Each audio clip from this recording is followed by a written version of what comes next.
in this example, we're going to write the equation of a line that passes through the same 2 points that I showed you previously on how to solve using the graph. This time I'm going to show you how you can solve it algebraically. So that way you have a choice as to which method you prefer best, okay? So the 2 points are 4, 1 and 2, 2. That's a comma, okay? And I need to write the equation in y equals mx plus b form. And again, always need this, I need to find the slope and the y-intercept. Now, to solve this algebraically without the graph, the first thing I need to do is calculate the slope using the formula. And if you need a review, there is a separate video on how to solve for slope using a slope formula if you need need another example. But essentially, my slope formula is the difference in my y value over the difference in my x values. Now, I did note on the slide that it does not matter which coordinate you label x1, y1, and x2, y2. It absolutely does not matter. And I can show you the difference between the two. And actually, now that I think about it, I think it's easier to stack the coordinates. Okay, so that way we know which values are x's and which values are y's.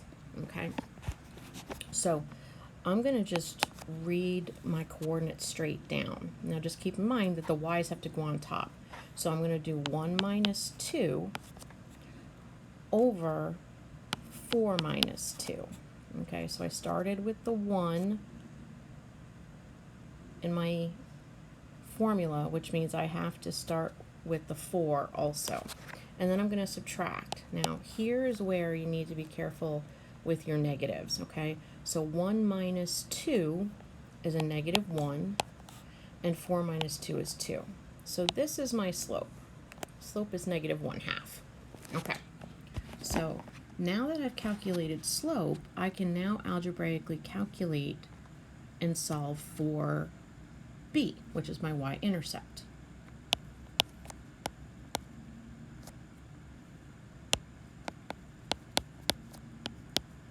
Okay, now you can only solve for one unknown variable.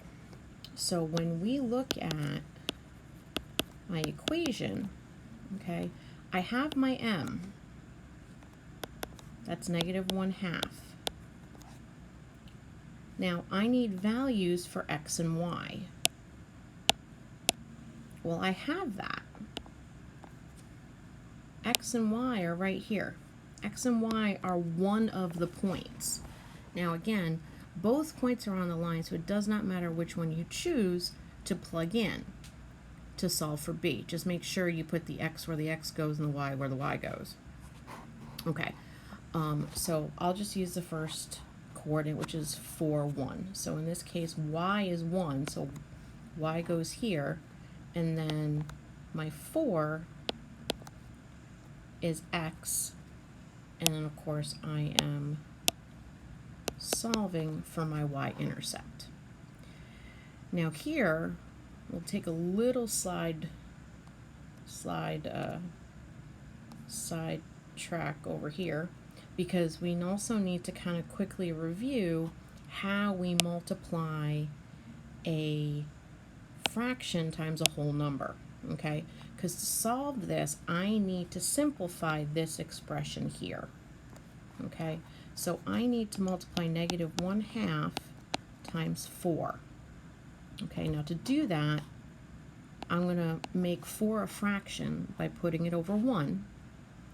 And then when we multiply fractions, we multiply straight across. Numerator times numerator, denominator times denominator. So what I'm going to get, negative 1 times 4 is a negative 4.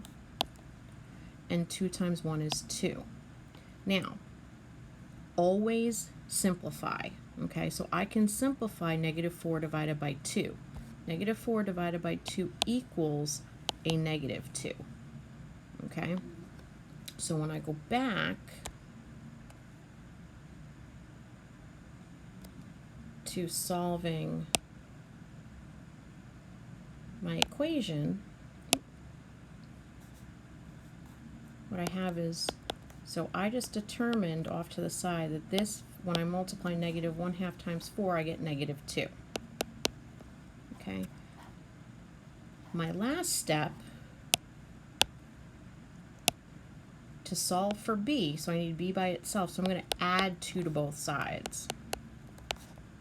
So what I have is b is equal to positive 3. Now if you remember in my previous example, I did determine graphically that my y-intercept was a positive 3. So the equation of my line is y equals negative 1/2 x plus 3. So now you have 2 ways to solve for, or to solve writing an equation of a line. You can do it graphically or you can do it algebraically just like this.